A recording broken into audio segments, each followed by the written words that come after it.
Ten sa v živote nestratí. Čiže je basketbal, volejbal, futbal, vždy bol proste klasa. Dobrý deň sa povie, mi tu nerobte nervy. Ja sa v tom chlapovi nevidím. To som ja za mladá, ale pravdu má. Netreba mu robiť nervy. Potiahni si otázku. Rozmnožovať sa číslová stavovcov. Najprv, čo si robím v Turovci. To je moja 62. maturita, toto? Fakt neviem. Toto to nevieš, Robo. Ty drž piču, dobre? Julia, drž piču. Julka, patríš medzi obľúbených študentov, ale naozaj drž piču. Julia, kto sa ťa pýtal? Reboj, Robko. Sústreď sa na tú učiť.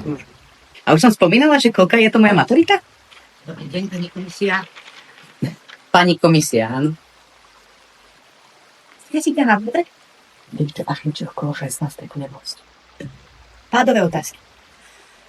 To vieš? Julia, to vieš? Nehovorám, toto je Julia. Nominatív, genitív, dátív, akuzatív, čo sa zhodneme?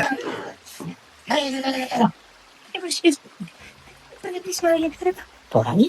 Dráve, to by nás stalo prácu. Ale ona chce pomáhať. A inštrumentál, moja zlatá.